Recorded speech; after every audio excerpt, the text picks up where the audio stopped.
Good morning everybody and welcome to LaytonJunction. It's just a quick update on the layout just to let you know what's going on in the next couple of weeks. There isn't a running session, but I'm going to try and get one up this week. I've been a little bit busy with work and one thing and another, but I have been catching up on everybody else's channels as well, so you know, I've spent a bit of time with that as well.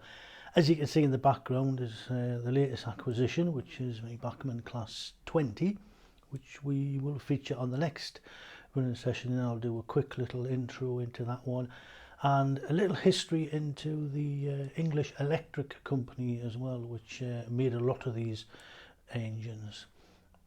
It does have quite a little interesting history, so that's coming up in the next, hopefully I'll get that video done this week. But as you can see in front of you, I have managed to finish off the new engine shed area with its crew and trade area and what have you, and it hasn't turned out too bad at all. I've fitted strip lighting this time into it. I've used the LEDs for the first time, so that'll look quite good. I'll feature that on the next running session. As a quick thank you to our Richard, who did all the soldering for me, and actually does all the soldering, to be quite frank, and pretty good job he makes of it as well.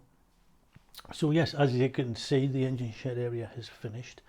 I hope also to finish off the platform. I'm going to extend the platform at the back end of the layout, and if I very gently lift this up and pan across nice and slowly, there's not too much shaking there. As you can see, this area here, quite a large platform, but needs extending. If I pan across, as you can see, by about another at least a foot.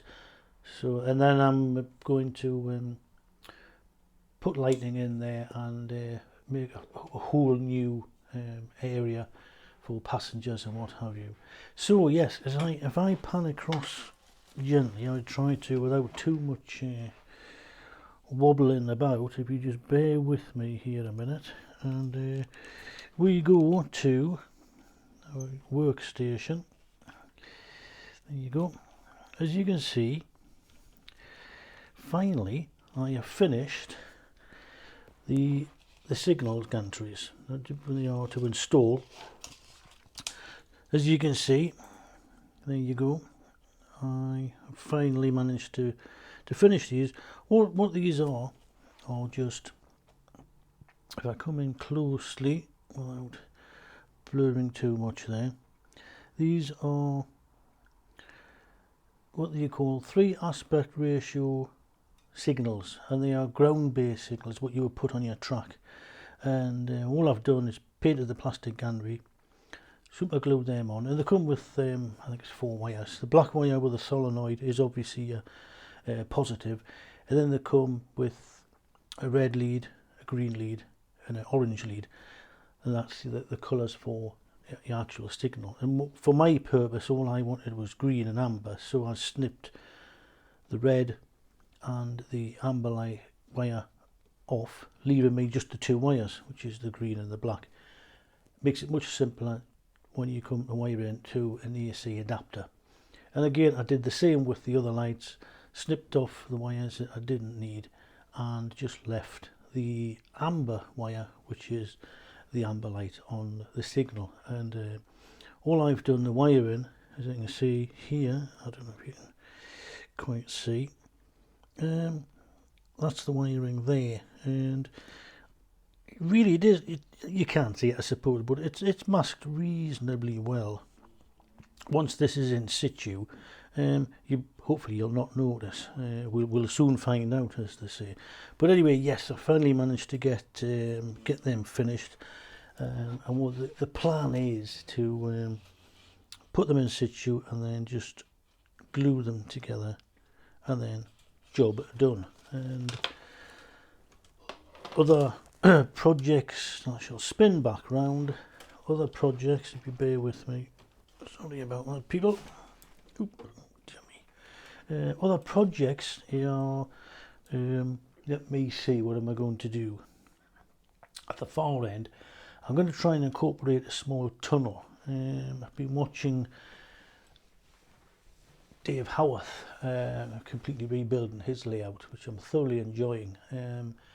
I have to admit I'm not brave enough to attempt something like that. What you see on this layout is pretty much what you get. If I just move the camera slightly, that's better. Because I'm not as mobile as I used to be, and this is a pretty confined space. You know, it's just an end-to-end layout. Really, I don't have the room to be altering too much. So I've been watching him. As I say, he's got himself a couple of new tunnels, which I find quite interesting. I've always fancied a tunnel, but I do have one or two derailments in the far corner, which I can't get at. But if I was to stick a tunnel there, I wouldn't. Obviously, I'd never thought of the idea of just putting a lid on it, so you can move it. You know, get access when you want to. So I think I'm going to try a small tunnel at the back of the cricket ground. And if I again, dodgy camera work, if you just bear with me, and we'll move the whole tripod.